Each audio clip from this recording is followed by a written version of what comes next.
Picture a president who is so self-deluded that he fantasizes about annexing a neighboring nation in public. A leader addressing America's highest-ranking generals, instructing them that Canada just needs to become the 51st state, offering a missile defense system in return. It seems far-fetched, but it is a reality. Donald Trump's fixation on Canada has gone into full-blown fever mode. And what he is currently doing is not only shocking, far more so it's chaotic, desperate, and completely illuminating of the man and the way he does diplomacy. But first, hit that subscribe button and enable notifications because each turn in this tale is dynamite. And you do not want to miss a second. Trump gave his newest fantasy at Marine Corps Base Quantico, saying that Canada allegedly phoned him inquiring to be included in his missile defense umbrella. His reply? Why don't you just join our country? Become 51, become the 51st state, and you get it free. This was not strategy. This was desperation, a man whose tariffs are failing in spectacular fashion and whose economic war is crumbling around his eyes. We're engaged with the U.S. In ongoing discussions on some of those specific strategic areas. Those conversations are ongoing. I had a higher-level conversation with the president a few days ago. But here's the first stunning twist. Rather than bending Canada to his command, Trump's belligerence is galvanizing the country. More than 56% of Canadians have made a conscious point of buying Canadian goods over the last fortnight, and almost 60% have gone out of their way to eschew American products. Every tariff, every threat, every 51st state quip just makes national pride more indomitable. Trump's economic bullying is spectacularly boomeranging back. In the meantime, Prime Minister Mark Carney is dealing with the mayhem with surgical finesse. As Trump's figures on the missile defense proposal zigzag wildly from $61 billion to $71 billion, Carney keeps his cool, precise, and resolute.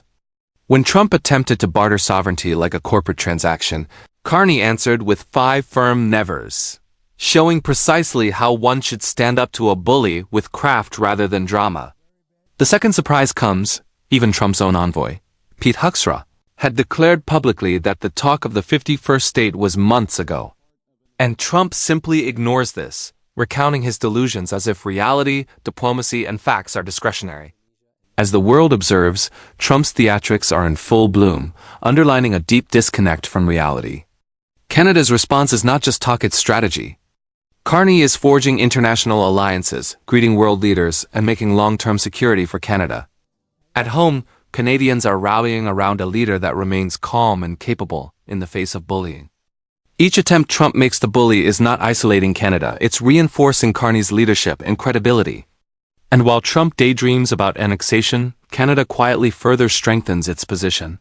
Through diversifying trade, building partnerships, and defending sovereignty, the country is sending a strong message. Bullying will not be effective. The Golden Dome offer, intended to impress and intimidate, instead reveals Trump's transactional style, employing power and fear rather than respect and partnership as his currency. The game is more than politics, it is national pride, strategy, and sovereignty. Every gaffe by Trump is an accidental primer on not leading, and every calculated step by Carney is a lesson in actual leadership. And one more irony, Trump's fixation on Canada isn't drawing it nearer, it's driving it away, compelling Canada to find other allies and making its independence stronger. While this circus goes on, Americans and Canadians alike observe a display of egotism versus strategy. Trump's delusions of land grabbing, random tariffs, and overbought missile defense promises are not working. And Carney takes threats and turns them into opportunities, mobilizes public support, and positions Canada globally. While Trump is fixated on spurious annexations, the actual fight is unfolding in the world arena. Mark Carney is not only standing up for Canada with words. He's doing it with action, meeting with leaders from the UK, Iceland, Spain, and Australia, forming strategic alliances to ensure Canada's future. Critics label these visits liberal show business. But the reality is much more compelling. Carney is quietly but firmly making sure that Canada is independent, robust, and respected in the world. You have to meet with the leaders to make sure the work's being done. You have to mark progress as it's being done, which is what we're doing with the various European leaders. Here's the twist. While Trump persists in having tantrums and issuing ridiculous threats, Carney is quietly using global relationships to protect Canada's economy and sovereignty.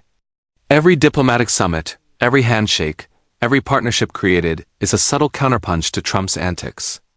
Americans and Canadians observing this are aware of one thing: the nation that exercises poise and strategy prevails, while theatrics fail. At the same time, Trump's tariffs are wreaking havoc, not only in Canada but stateside in America. Prices are going up, businesses are suffering, and still Trump doubles down, presenting every danger as if it's some master plan. But Canadians aren't falling for the bluff. They recognize that leadership isn't about yelling louder or offering chimera defense systems. It's about sane strategy, actual results, and serving national interests. And here's another jaw-dropping moment. Carney doesn't merely respond. He converts threats into political and economic gain. Through a focus on Canadian sovereignty and resilience, he mobilizes public opinion, boosts the government's credibility, and shows us all exactly how a leader needs to handle external pressure. While Trump dreams of making Canada a state, Carney is quietly constructing a nation that can't be bullied. Each action by Trump is greeted with serene and measured pushback. Each egregious comment regarding annexation, tariffs, or military donations merely stokes Canadian cohesion and pride. Carney's message is brief yet compelling. Canada is independent, strategic, and will defend its interests. This is not leadership, it's a masterclass in standing up to a bully without backing down. And as the world observes, the contrast couldn't be stronger.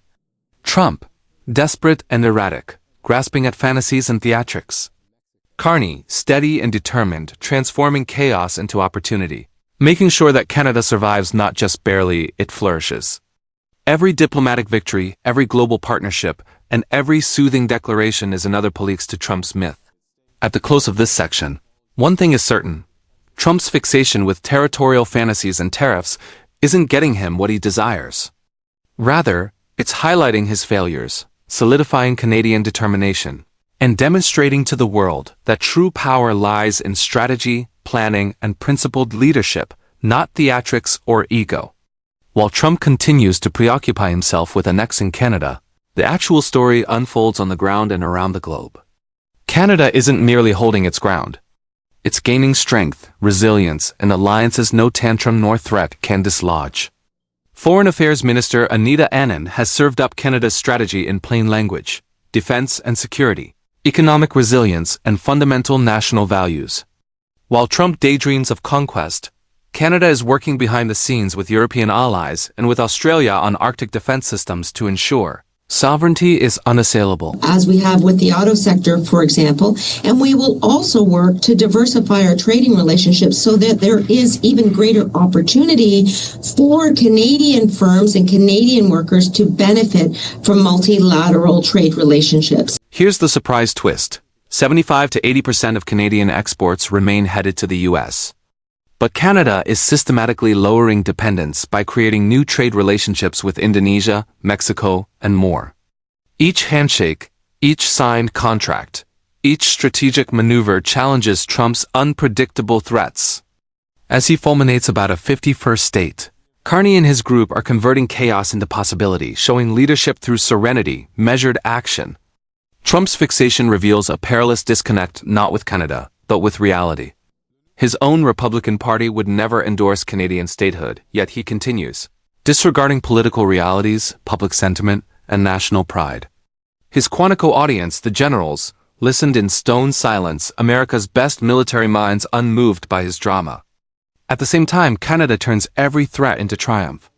Domestic support initiatives, such as the $400 million loan to Al Steel and Ontario's $100 million bailout, affirm that defending domestic industries means defending national sovereignty itself. Every failed tariff and every Trump outlandish statement only makes Canadian determination stronger, not weaker. The irony is undeniable. Trump's fixation, intended to fearmonger, is doing the opposite. Canada is stronger, bolder, and better positioned than ever. Carney's measured, principled leadership is in stark contrast to Trump's ego-reinforcing theatrics.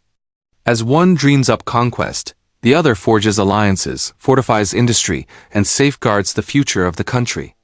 So here's the question for you: do you believe Trump's fantasies and threats can ever bring Canada to its knees? Or is he merely making the country stronger and more united? Leave your comments below. I want to know what you actually think. And while you're here, subscribe, hit the bell, and share this video because this political soap opera isn't yet done. And every turn, every step, every negotiation counts. Watch closely as Canada keeps turning threats into strength, showing that leadership, strategy, and principle always prevail over ego and theatrics.